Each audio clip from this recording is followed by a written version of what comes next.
आदरणीय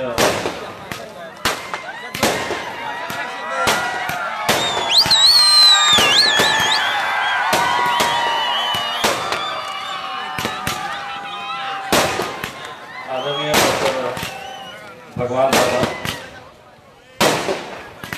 आदरणीय बनते साक्षी दुबे जी,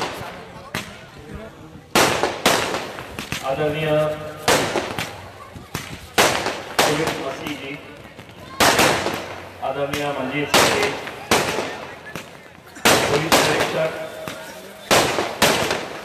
आदरणीय सैयद मजहर साहब, गुलाम जिलानी साहब,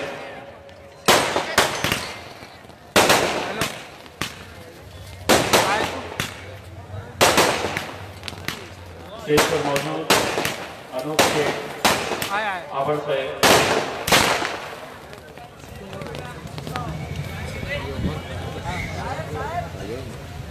सिर्फ 10 बजे तक का टाइम होता है। ये पटाखों का टाइम मेरे हिसाब में नहीं लिखा जाए।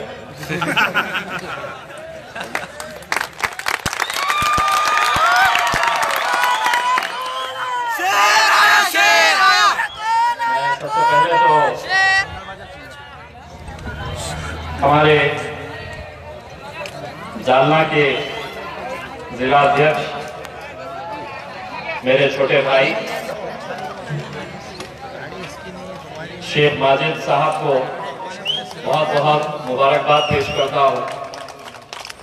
ये आज के इस दौर में कौमी एकजहती का पैगाम इस ईद मिलन प्रोग्राम के जरिए उन्होंने जो रखा है वो आज वक्त की जरूरत है।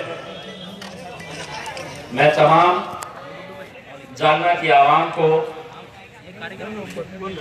ईद मिलन के इस प्रोग्राम की बहुत बहुत मुबारकबाद पेश करता हूं। जिन्हें अवार्ड से नवाजा गया है उन सभी को मैं मुबारकबाद पेश करता हूं। जो अच्छा काम करते हैं दुनिया उसकी दखल लेती है। ये इस बात की गवाही है कि इसमें जो लोग अच्छा काम कर रहे हैं अलग अलग क्षेत्रों के अंदर, उनको आज इस कार्यक्रम के जरिए उनकी पीठ थपथपाने का, उनकी हौसला अफजाई करने का जो काम किया गया है उसके लिए भी मैं बहुत बहुत मुबारकबाद पेश करता हूं। आज अगर मुझसे कोई सवाल करेगा और पूछेगा कि मेरा भारत कैसा होगा, मेरा भारत कैसा है, मेरे सपनों का भारत कैसा है, अगर कोई मुझसे ये सवाल करेगा तो मैं उन्हें कहूंगा कि मेरे सपनों का भारत यहाँ पर स्टेज के ऊपर बैठा हुआ है।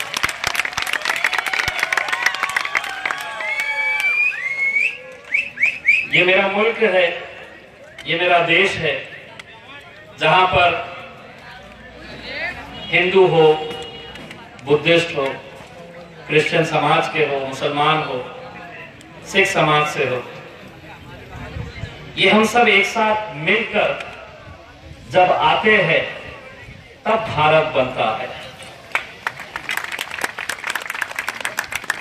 अगर इनमें से कोई एक भी कम हो जाए तो भारत अधूरा रहेगा। इसीलिए आज जहां कहीं पर भी इस तरह के कार्यक्रम होते हैं, मैं कुछ दिन पहले अहमदनगर के अंदर गया था और मुझे इतनी खुशी हुई थी कि वहां पर भी मजलिस के द्वारा एक कौमी एकजहती का ईद मिलन का प्रोग्राम रखा गया था। वहां पर भी एक फादर मौजूद थे, हमारे बुद्धिस्ट समाज के एक भंते जी थे, और जहां पे कार्यक्रम हो रहा था उसी के सामने एक हनुमान मंदिर थी। उस हनुमान मंदिर के जो मुख्य पुजारी है वो भी इस कार्यक्रम के अंदर मौजूद थे। अगर ये लड़कों को अगर नहीं सुनना है सामने तो वो बाहर जा सकते हैं। जबरदस्ती आपको बैठने की जरूरत नहीं है। एक बहुत अच्छा कार्यक्रम यहाँ पर हो रहा है। कुछ अच्छी बातें जो आप जितने भी धर्म गुरु हैं, सिर्फ अगर सुनकर अगर जा रहे हैं आप, तो मैं कहूंगा कि अभी चले जाए। अगर सुनकर उसके ऊपर अमल करेंगे तो मेरे हिसाब से ये कार्यक्रम कामयाब हुआ है, हम ये मानेंगे। अलग अलग जाति, अलग अलग धर्म, अलग अलग मजहब के लोग, लेकिन बात सुनिएगा हर एक की। हर एक मजहब के अंदर इंसानियत की बात हर एक ने की है, और वही इंसानियत कहीं ना कहीं आज बहुत अफसोस के साथ ये कहना पड़ता है कि कहीं ना कहीं उस इंसानियत को हम पीछे छोड़कर जा रहे थे। कहीं ना कहीं हमें ये एहसास हो रहा है कि आज मजहबों के बीच में, जाति धर्म के बीच में कुछ ऐसी दरारें और दीवारें खड़ी की जा रही है। लेकिन ये कौन लोग हैं? मैं हमेशा ये बात कहता हूं, ये इस देश के अंदर महज 2% लोग हैं, चाहे वो मुसलमानों के हो, हिंदुओं के हो, बुद्धिस्ट के हो, क्रिश्चियंस के हो। सिर्फ 2% लोग हैं जो ऐसी हरकतें करना चाहते हैं, जो ऐसी हरकतों को प्रोत्साहन देना चाहते हैं। लेकिन 98%, 98% जो लोग हैं वो इस देश से मोहब्बत करने वाले हैं, इस देश की एकता को रखना चाहते हैं। कुछ दिन पहले मेरी एक सभा भिवंडी के अंदर थी। मैं उस सभा का जायजा लेने के लिए एक दिन पहले जब गया तो वहां पर पुलिस अधिकारी आए और वहां पे एक एसीपी साहब ने मुस्कुराते हुए मुझसे ये कहा कि आपकी सभा होने वाली है 2 दिन के बाद। एक तरह का तंज उन्होंने मारा और उन्होंने कहा कि भिवंडी में माहौल बहुत अच्छा है। वो ये कहना चाह रहे थे कि हम अगर आएंगे तो कहीं कुछ गड़बड़ ना हो जाए। मैंने उस वक्त उन्हें कोई जवाब नहीं दिया, लेकिन जिस दिन सभा थी तो मैंने उस दिन महाराष्ट्र की पूरी पुलिस को, महाराष्ट्र की सरकार को एक पैगाम दिया कि राजनीति मेरे लिए, राजनीति हमारे लिए कोई मायने नहीं रखती। ये मुल्क हमारे लिए मायने रखता है, ये देश हमारे लिए मायने रखता है। ये पैगाम हमने उस दिन दिया। और ऐसा नहीं है कि हम सिर्फ जबानी तौर के ऊपर ये बात कहते हैं। आज मुझे फख्र है, मुझे खुशी है इस बात की कि जिस शहर औरंगाबाद से, जिस जिले से मुझे खासदार बनकर चुनकर भेजा गया है, लोगों के अंदर एक ऐसी डर पैदा की गई थी, एक ऐसा माहौल तैयार किया गया था 2019 के अंदर की एमआईएम का खासदार चुनकर आया है, अब औरंगाबाद का कुछ सच्चा नहीं है। एक ऐसा माहौल बना दिया गया था, एक खौफ पैदा कर दिया गया था कि अब कैसा होगा इस जिले का, अब कैसा होगा इस शहर का। लेकिन मुझे आज खुशी है इस बात की कि हमने अपने काम के जरिए, हमने सिर्फ जबान के जरिए नहीं, हमने अपने काम के जरिए औरंगाबाद के तमाम जाति, धर्म और मजहब के लोगों के दिल जीतने का हमने काम किया है। इसीलिए लोग मुझसे कहते हैं कि 2019 तो निकल गया, 2024 में कैसा होगा। मैंने कहा पिछले टाइम 5,000 की थी, 2024 में 50,000 की हो जाएगी। कोई भी देखिए, किसी भी जाति धर्म के हो, कोई भी दंगा किसी के फायदे का नहीं होता है। मेरे अपने शहर औरंगाबाद में 2017 में एक दंगा हुआ। मैं उस वक्त सिंगापुर में था। मैं उसी दिन पहुंचा था। आदरणीय भगवान बाबा जी, मैं जिस रात वहां पर अपने परिवार के साथ पहुंचा, मैं सुबह रात के 2 बजे अपने होटल में जब गया सोने के लिए तो करीब 2:30 बजे मेरा लड़का जोर जोर से कमरे को खटखट कर रहा। मैं परेशान हो गया कि 2:30 बजे सिंगापुर के अंदर ऐसा क्या हो गया है कि जो 2:30 बजे। उसने मुझसे कहा कि औरंगाबाद में कुछ हुआ है और पुलिस कमिश्नर साहब आपको लगातार फोन कर रहे हैं और आप फोन नहीं उठा रहे। क्योंकि मैं उसी दिन पहुंचा था, मैंने कार्ड मेरा यही था, तो व्हाट्सएप नंबर चलता था और व्हाट्सएप नंबर के ऊपर मेरी बेल नहीं रिंग होती थी। मैंने जैसे ही फोन का देखा उसके अंदर तो पुलिस कमिश्नर साहब के बहुत सारे मिस्ड कॉल्स थे। मैंने फौरन उनसे बात किया और उन्होंने मुझसे कहा कि ऐसा ऐसा औरंगाबाद के अंदर हुआ है और मुझे चिंता इस बात की है कि आप औरंगाबाद में नहीं है। मैंने कहा कि सर मैं पूरी कोशिश करूंगा यहाँ पे बैठे बैठे जितना कंट्रोल हुआ, लेकिन दुर्भाग्यवश कुछ ही घंटों के अंदर शहर का एक हिस्सा जल चुका था। एक हिंदू भाई की मौत हो गई थी, एक मुसलमान बच्चा मर गया था। वो हिंदू भाई भी किसी का बाप था, किसी का बेटा था, किसी का पति था। वो मुसलमान नौजवान लड़का थी, किसी का बाप, किसी का बेटा, किसी का भाई था। दोनों इस दुनिया से चले गए। तब मेरे मन में यह ख्याल आया कि अगर मैं इस पूरे जिले का प्रतिनिधित्व करता हूं तो अब मुझे सिंगापुर में रहने का कोई अधिकार नहीं। मैंने पुलिस कमिश्नर साहब से कहा कि पहली फ्लाइट लेकर सर मैं औरंगाबाद आ रहा हूं। और मैं पहली फ्लाइट लेकर औरंगाबाद पहुंचा। औरंगाबाद के शाहगंज इलाके की पूरी दुकानें जला दी गई थी। किसकी दुकानें थी? कुछ हिंदुओं की दुकानें, कुछ मुसलमानों की, कुछ सिंधियों की। पूरी की पूरी मार्केट जला दी गई थी। मैं सबसे पहले जब वहां पर पहुंचा तो मैंने उन तमाम जिनकी दुकानें जलाई गई थी, वो किस जाति के हैं, किस धर्म के हैं, मैंने नहीं देखा। मैंने आते ही ये ऐलान किया कि मेरे जिले की दुकानें जली है, मेरे शहर की दुकानें जली है। मैं 1 महीने के अंदर पूरी की पूरी दुकानें मैं खड़े करूंगा आपको। और 1 महीने के अंदर रमजान का महीना आने वाला था। छोटे छोटे कारोबारी, कोई चप्पलें बेचने का काम करते, कोई कपड़ों का काम कारोबार करते, कोई आइसक्रीम बेचने का दुकान लगाते थे। 1 महीने के अंदर मैंने, मेरी पार्टी ने, मेरे पार्टी के अध्यक्ष बैरिस्टर असदुद्दीन अवैसी साहब ने मुझसे कहा कि ये देखना नहीं कि दुकान किसकी जली है, वो गरीब है और उस गरीब को दोबारा खड़े करना ये तुम्हारी जिम्मेदारी है।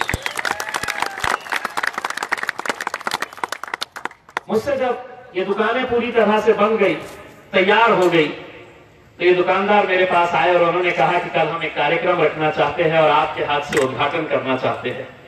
मैंने कहा वहां पर ना कोई स्टेज लगेगा, ना कोई फूल पहनेगा, ना किसी का सत्कार होगा। रमजान का महीना था। मैंने जितने मेरे सिंधी भाई थे, हिंदू भाई थे, दलित भाई थे, उन सबको कहा कि अगर इसका उद्घाटन हमें करना है तो कल हम सब साथ में मिलकर उसी शाहगंज की मार्केट के अंदर बैठेंगे और हम इफ्तार करेंगे एक साथ मिलकर बैठ के। और हमने उस दिन हम सब साथ में मिलकर इफ्तार किया और उस कार्यक्रम का, उस दुकानों का हमने उद्घाटन किए। मेरा बोलने का मकसद यह है कि आज जब समाजों के बीच में छोटी छोटी बातों को लेकर कहीं ना कहीं से ऐसे मुद्दे खड़े किए जा रहे हैं कि जिसकी वजह से कभी कोई हिंदू का मुसलमान से, कभी मुसलमानों का कोई दलित से कहीं ना कहीं एक मतभेद पैदा हो जाए। आप ही ने देखा होगा कुछ दिन पहले जब मेरे शहर के अंदर एक राजनीतिक पक्ष ने यह बीड़ा उठाया और कहा कि नहीं अब लाउड स्पीकर बंद होना चाहिए, हम निकालेंगे करके। मैंने कुछ नहीं कहा, मैं खामोश रहा। रमजान का महीना था। जिस दिन सभा होने वाली थी वो साहब की, मैं 2 दिन पहले पुलिस कमिश्नर से मिलने के लिए गया और मैं मिलने के लिए क्या गया कि पूरा का पूरा मीडिया पुलिस कमिश्नर ऑफिस के नीचे इंतजार करता रहा कि अब इम्तियाज जलील आएगा और इम्तियाज जलील ये कहेगा कि मैं इसका विरोध कर रहा हूं, मैं नहीं आने दूंगा। मैं नीचे आया, मीडिया वालों ने मुझसे सवाल किया, ये सभा होने वाली है, आप क्या करने वाले हैं? मैंने कहा रमजान का महीना चल रहा है, मैं राज साहब को दावत देता हूं कि वो आए और हमारे साथ इफ्तार करें। वो एक ऐसा पैगाम था, वो एक ऐसा पैगाम था कि शायद मजहर साहब आप पुलिस डिपार्टमेंट में काम कर रहे, हमने एक ऐसा मैसेज दिया कि बहुत सारे सीपी और डीसीपी महाराष्ट्र के जितने भी है वो मिलते हैं तो मुझसे कहते हैं कि हम भी तुम्हारे फैन हो गए। क्योंकि उस वक्त किसी भी सियासी लीडर को, मुझे मालूम है कि आज मीडिया कैसा काम करता है, मैं एक गलत स्टेटमेंट देता, मैं अगर एक गलत स्टेटमेंट देता तो उस वक्त पूरे महाराष्ट्र के अंदर क्या हालत होती। लेकिन अल्हम्दुलिल्लाह एक समझदारी का एक स्टेटमेंट हम कैसा पूरे माहौल को बदल सकते हैं, यह आज हमको सोचने की जरूरत है। कव्वाली होली वंदन के टाइम पे शेर शायरी का कार्यक्रम रखते हैं, भगवान बाबा नेक्स्ट टाइम जब भी रखे मुझे जरूर बुलाइएगा। आज हम जो जितने लोग बैठे हैं, तो सबसे ज्यादा जो खुशी हुई वो लेबरर, वो मजदूर जिसने मेहनत करके अपने बच्चों को डॉक्टर बनाया है, मैं सैल्यूट करता हूं, मैं सलाम करता हूं कि मैंने ये जिंदगी गुजारी है, मैंने सारी तकलीफें सही है, लेकिन मेरे बच्चों को वो तकलीफ नहीं होने दूंगा। एक मजदूर कैसी मेहनत करके अपने बच्चों को पढ़ाया होगा, वो डॉक्टर्स जो आज जानते हैं कि कोरोना के अंदर हम कितनी भी बड़ी बड़ी बातें कर ले, हम कितने भी दावे ठोक ले कि सब कुछ अच्छा था, बहुत अच्छा था, नहीं था। हम जितने भी लोग यहां पर मौजूद हैं, जितने भी, चाहे वो नौजवान हो, बूढ़े हो, महिलाएं हो, पुरुष हो, हम सबको उस ऊपर वाले का शुक्र अदा करना चाहिए कि हमको एक नई जिंदगी मिली है। वरना कोरोना के दौर में लाशों को प्लास्टिक की थैली में बांधकर न परिवारों को दिखाया जा रहा था, न घर वालों को दिखाया जा रहा था। घर वाले अपने घर वालों की लाशों को लेने से तैयार नहीं थे। कितने अनजान लोग ऐसे सामने आए थे। इसीलिए अगर हम जिंदा हैं तो ये समझो कि मैं भी मर सकता था, मेरी भी लाश एक प्लास्टिक की थैली में बांधकर दफना दी जाती, लेकिन आज अगर मैं जिंदा हूं तो मुझे कहीं ना कहीं एक मौका मिला है कि मैं समाज की खिदमत करूं, मैं जरूरतमंदों के काम आ सकूं।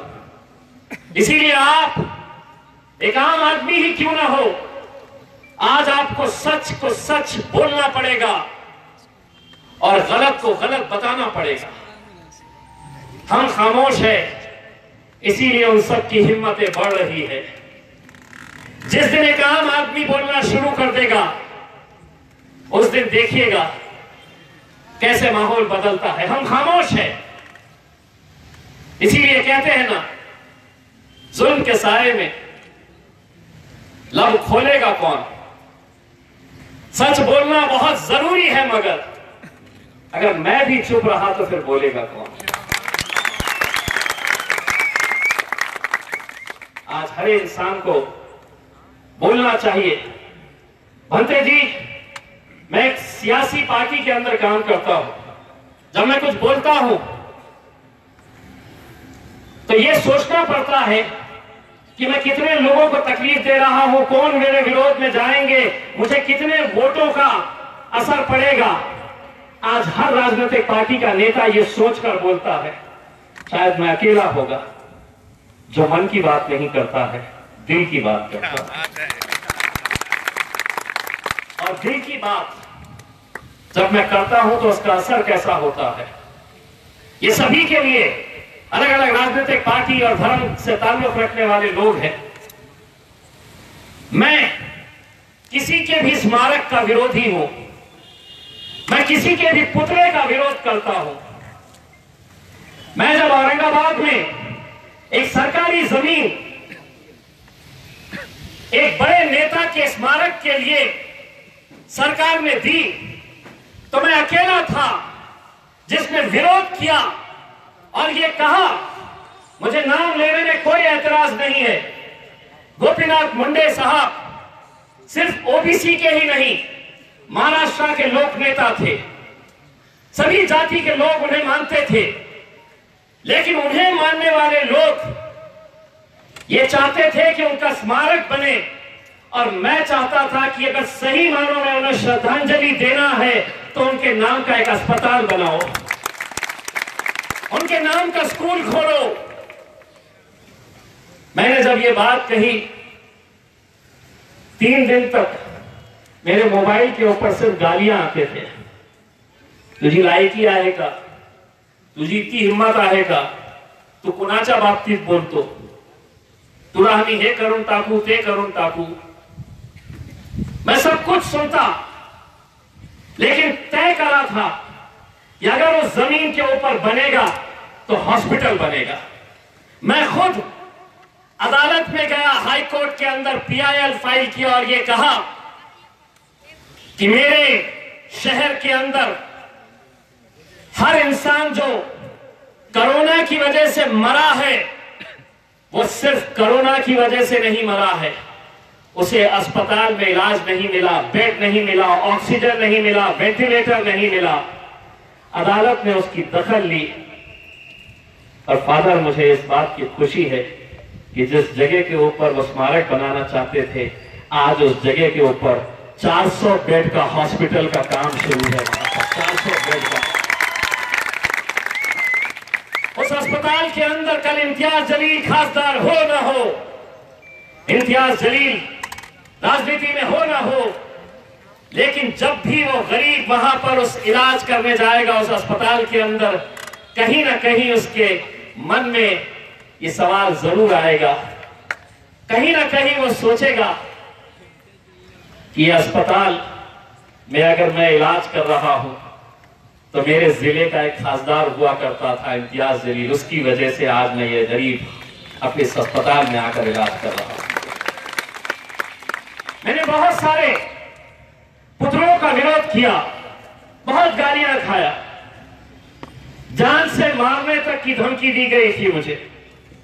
कितने सारे ऐसे फोन्स मुझे आते थे, लेकिन मैंने तय किया कि अगर तुम 1-1 करोड़ 2-2 करोड़ रुपए किसी के पुतले के ऊपर, किसी के स्मारक के लिए ऊपर खर्च करेंगे, उससे बेहतर है कि स्कूल बनाओ, हॉस्टल बनाओ, हॉस्पिटल्स बनाओ, अनाथ आश्रम बनाओ। हमारे जिले में एक नेता है, तू कशा विरोध करतो काय, तू कोण? अरे म्हटलं मी खासदार आहे ना।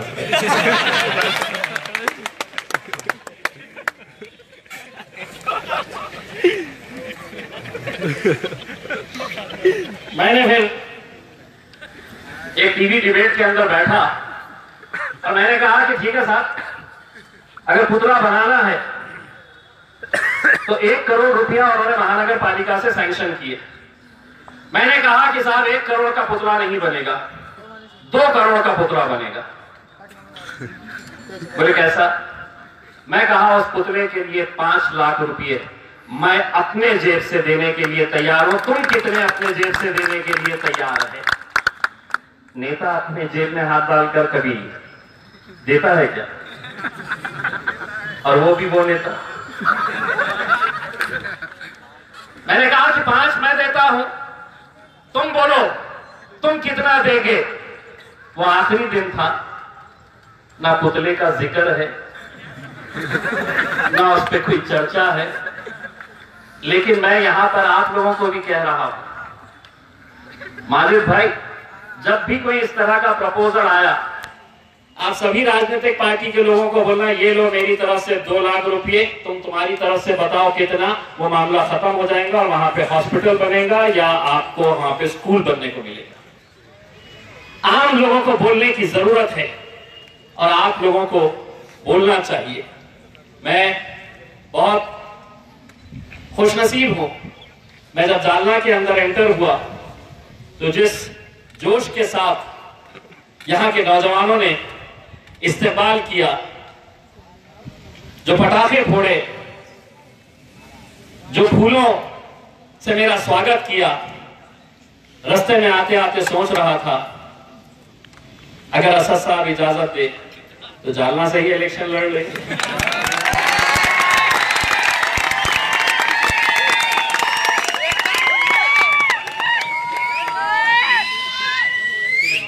अब ये कार्यक्रम ईद मिलन का है,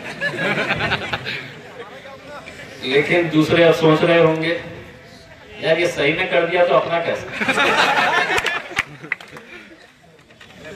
मैं एक बार फिर से माजिद साहब को, चूंकि 10 बजे का टाइम दिया गया है, 10 बजे को हम एक्सीड नहीं कर सकते हैं, मैं आप तमाम लोगों का तहे दिल से शुक्रिया अदा करता हूँ।